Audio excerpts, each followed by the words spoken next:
In today's video, we're going to be going over and completely breaking down absolutely everything there is to know about spaceship customization in Starfield.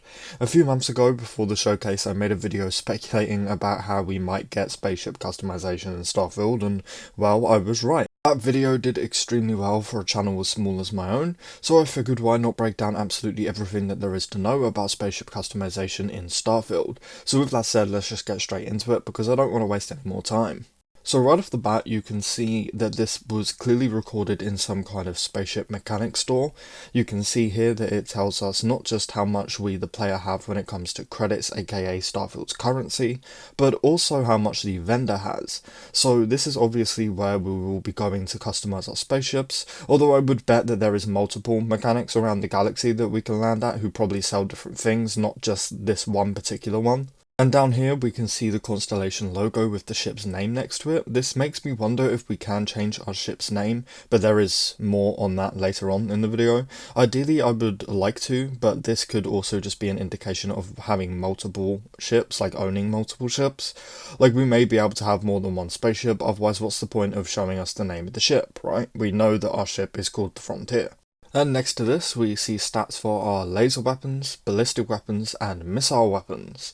I believe these numbers are indicating how much damage they put out, but it is a little odd that missile weapons do less damage than everything else, so I really have no idea. And in the next section we see our hull. This is how much we can hold with our shield protection next to that, sitting at a strong 220. This is likely how much health our shield has.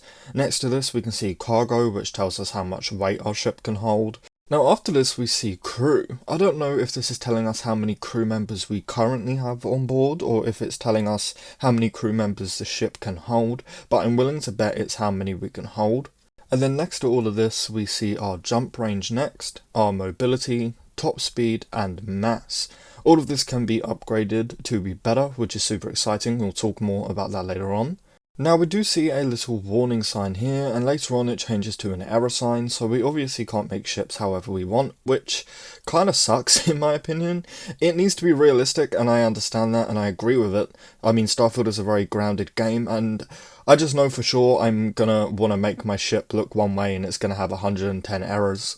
And in the next frame we can see as the player hovers over the cockpit that this was made by Nova Galactic, who are obviously a ship manufacturer in Starfield. Down here we see how much cargo health and crew slots the cockpit gives us, how much it costs, its mass, and even which skills are needed in order to unlock this cockpit. Now down here we see a bunch of different lists for changing which floor of your ship you're looking at, checking light, changing the colour of whatever you've just built, and even more. In the next frame we see engines designed by a company I'm not even going to try and pronounce.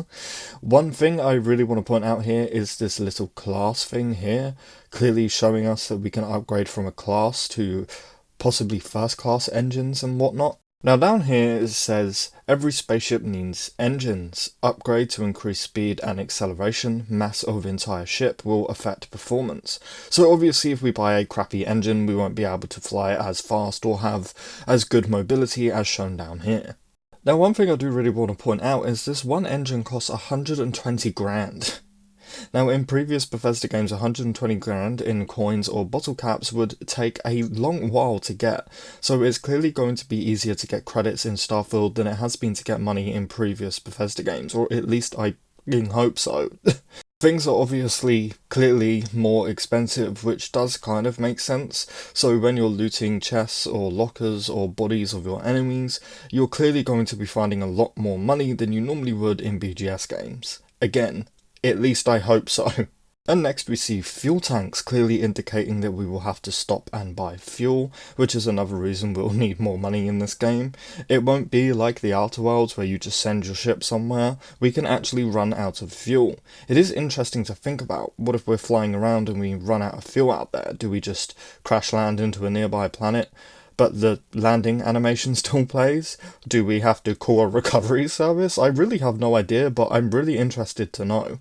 Down here it says spaceship fuel tanks store helium-3, which is obviously what we will be using to supply our fuel in Starfield, which is used by the grav drive to perform a jump. Increased fuel capacity means you can jump further or more often before having to refuel.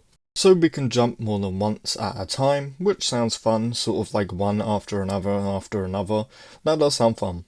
Next we see a port 4, basically the thing that helps us land. It reads, spaceship landers come equipped with auto-deploying landing gear to help pilots land on even the roughest of terrain. Again, we can see that we need a perk or skill to buy this one. And in the next frame we see a bunch. We have a reactor here. As seen, it will power all of our ship's systems. Up here we can see we flip to sort of see what we can buy. We've got a ton of reactors down here which show how much power they generate, so you'll obviously need to take into consideration, okay, my weapons need 18 power and my shields need 10, so I'll need to get a reactor that gives me at least 28 power. Obviously that's just an example off the top of my head, but it seems we will have to do things like that and take this stuff into consideration when designing our ships.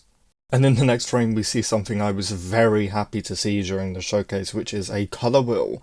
If you go back and look at my Starfield speculation videos before the showcase, I was practically begging Bethesda to put colour wheels for everything. We could literally make our ships any colour that we want now, which is just fantastic. I'm so excited to see everyone's ships because you know that they're all going to look so unique and different, like no one is going to have the same ship because of things like this. Now going back down here again, we do see Longsword 1 where the Frontier was written, so this could be an indication that we can rename our ships, but I think this will actually depend on what you build as the base of your ship. So I think this black part of the ship here is called the Longsword 1, which changes the name of our ship. I really hope that we can name our ships, but at this point I'm actually starting to doubt it. But anyway, just really quickly going back to the colour options, we see colour 1, 2 and 3, meaning parts of the ships that we can colour and have multiple options. You can see in this frame here that the ship's cockpit has gone from being yellow and black to this nice clean white with these bluey greeny stripes all over it. And here we just see a whole bunch of different types of ships that we can design. Well, that is pretty much everything, guys. I will say that I wish we saw the insides of our ships more. I really hope that we can customize them too, kind of like a Fallout settlement mode, where we can just put a few tables and chairs around, design our ship's bedrooms and living rooms and whatnot, but since they didn't show it off here, I'm unfortunately doubting it, but hey, hopefully I'm wrong.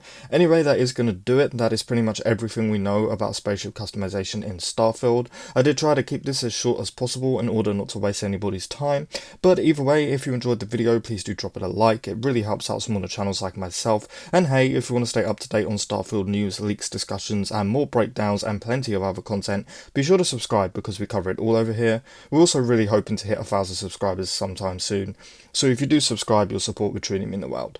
With that said, thank you all for watching and I really hope to see you in the next one.